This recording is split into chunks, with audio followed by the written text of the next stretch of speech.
तो आपने देखा सरकार बन चुकी है, अब विभाग बंटने की बारी है। देखते हैं किस मंत्री को क्या जिम्मेदारी दी जाती है, ये हमें अब देखना होगा। और हम बात कर रहे थे लगातार डिप्टी चीफ मिनिस्टर्स की। आपने बताया हमको कि ब्रजेश पाठक के शामिल करने की पीछे क्या वजह रही, या उनके एलिवेशन के पीछे जो है क्या वजह रही। ज्योति मिश्रा इस वक्त इकाना स्टेडियम पर ही मौजूद हैं।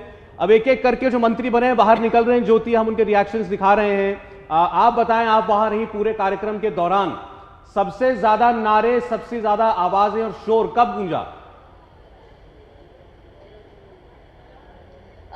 सौरभ, निश्चित तौर पर इसमें तो मुझे लगता है कोई दो राय ही नहीं है। पूरे स्टेडियम में सुबह से लेकर अब तक हम जब लोगों को देख रहे थे तो योगी आदित्यनाथ के इंतजार में यहाँ पर लोग बैठे हुए थे। और जैसे ही मंच पर योगी आदित्यनाथ आए, स्क्रीन पर एलईडी पर बड़ी बड़ी तस्वीर योगी आदित्यनाथ की दिखी।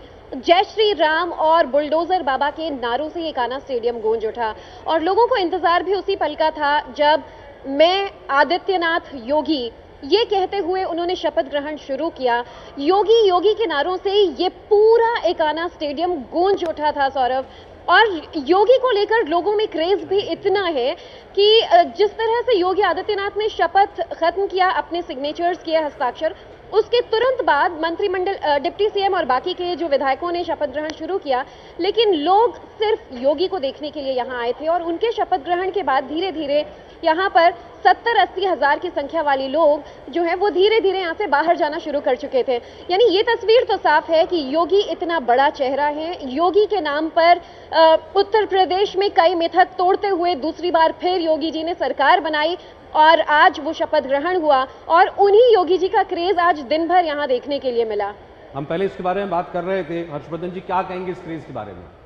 देखिए, मुझे लगता है कि योगी आदित्यनाथ ने जो भारतीय जनता पार्टी की जो बहुत स्ट्रांग कैडर बेस वाली नीति थी उसको इस लेवल पर पहुंचा दिया है, जिसको अगर हम कहें कि नरेंद्र मोदी जहां ले गए थे उत्तर प्रदेश में, उसको उन्होंने आगे बढ़ाया है। निश्चित तौर पर मैं आज भी मानता हूं कि आज भी नरेंद्र मोदी वो सबसे बड़े पिलर हैं स्ट्रेंथ के, लेकिन योगी आदित्यनाथ ने उसमें इजाफा किया है, उसमें बढ़त की है। और उत्तर प्रदेश के कार्यकर्ताओं को लगता है, देखिए दो चीजें बड़ी स्पष्ट हैं। एक तो ये कि उनको लगता है कि देखिए जिस तरह से अयोध्या में दीपावली पर्व मना दिया, जिस तरह से प्रयागराज में कुंभ हुआ तो अद्भुत तरीके से शहर बदल गया, जिस तरह से ब्रज मथुरा का विकास हुआ, और दूसरा गुंडागर्दी खत्म कर दी। यूपी के लोग गुंडों से बड़े परेशान थे। गाजियाबाद से लेकर गोरखपुर तक कोई जिला ऐसा नहीं था जहां एक कोई बड़ा गुंडा नहीं था, बड़ा अपराधी नहीं था।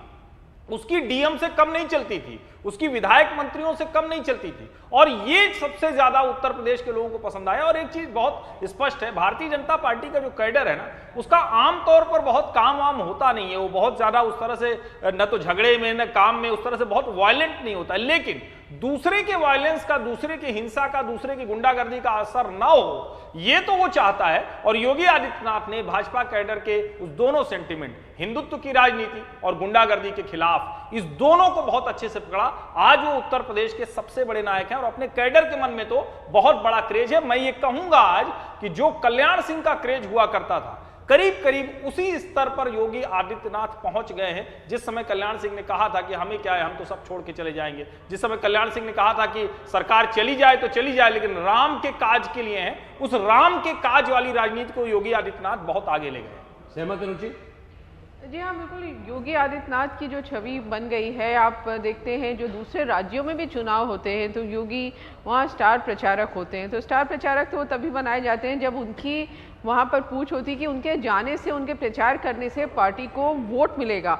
तो जब दूसरे राज्यों में है तो उत्तर प्रदेश में जो 5 साल सरकार चलाई है, और योगी आदित्यनाथ की सबसे बड़ी बात कि उनकी मेहनत की बहुत तारीफ है कि बहुत मेहनती है, पूरे दिन काम करते हैं वो और ईमानदार हैं। उनके ऊपर किसी तरह का कोई भ्रष्टाचार का आरोप नहीं लगा।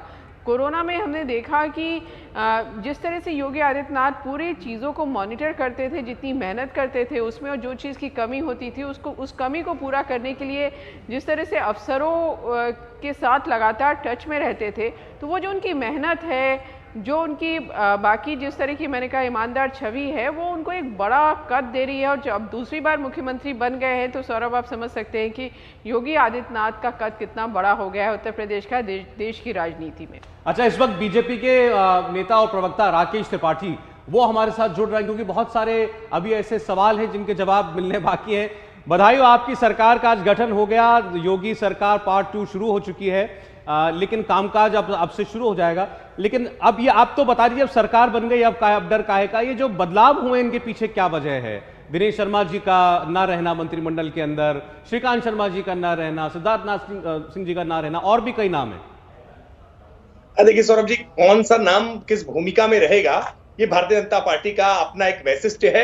वो कार्यकर्ताओं की अलग अलग प्रकार की भूमिकाएं तय करती रहती है। भारतीय जनता पार्टी किसको संगठन में काम देगी या किसकी भूमिका किस प्रकार से रखनी है, ये भारतीय जनता पार्टी का संगठन आपस में परामर्श करके तय करता है। और इसीलिए भारतीय जनता पार्टी की जो लोकतांत्रिक परामर्श की प्रक्रिया है, जिसमें हम अपने संवैचारिक संगठनों के साथ भी परामर्श करते हैं, वो परामर्श करके ही निर्णय लिया है। आप इस पूरे मंत्रिमंडल की सूची को अगर देखेंगे तो आपको इसमें सुरेश खन्ना जी जैसे या सूर्य प्रताप शाही जी जैसे अनुभवी व्यक्ति मिलेंगे, वहीं सतीश शर्मा जी जैसे आपको इसमें राकेश राठौर गुरु जैसे या दानिश आजाद अंसारी जैसे बिल्कुल नए चेहरे आपको दिखाई पड़ेंगे। दयाशंकर मिश्रा दयालु जैसे नए चेहरे दिखाई पड़ेंगे, जो किसी सदन के सदस्य नहीं है, बावजूद उसके उनको मंत्री बनाया है। जेपीएस राठौर जैसे आपको संगठन निष्ठ लोग दिखाई पड़ेंगे, जो चुनाव प्रबंधन में लगातार लंबे समय से संगठन में बैकरूम में बैठ करके काम कर रहे थे, संगठन के लिए लगातार अपनी योजनाएं, अपनी भूमिकाएं बना रहे थे। तो आपको विभिन्न प्रकार के इस सूची में नाम दिखाई पड़ेंगे। देखिए, कुछ नए नाम जोड़ने होंगे तो निश्चित तौर पर कुछ नए पुराने नाम हटाने ही होंगे। इन पुराने नामों को हटाए जाने के पीछे उसको परफॉर्मेंस से जोड़ करके मत देखिएगा। मैं इतना अनुरोध कर रहा हूं कि वो भारतीय जनता पार्टी के बहुत वरिष्ठ नाम है, जिन नामों का आपने जिक्र किया है, इन नामों की भूमिका संगठन में क्या होगी या सरकार में किसी और रूप में इनकी भूमिका होगी, ये आने वाला समय बताएगा। लेकिन भारतीय जनता पार्टी की यह अमूल्य निधि है और इनका लगातार भारतीय जनता पार्टी के लिए आपने कहा कि जो लोग हटाए गए हैं उनको काम से जोड़कर मत देखिएगा, इस पर हम बात करेंगे। इंडिया टीवी हर वक्त हर जगह डाउनलोड करने के लिए सर्च करें India TV news Google play store या ऐप स्टोर पर।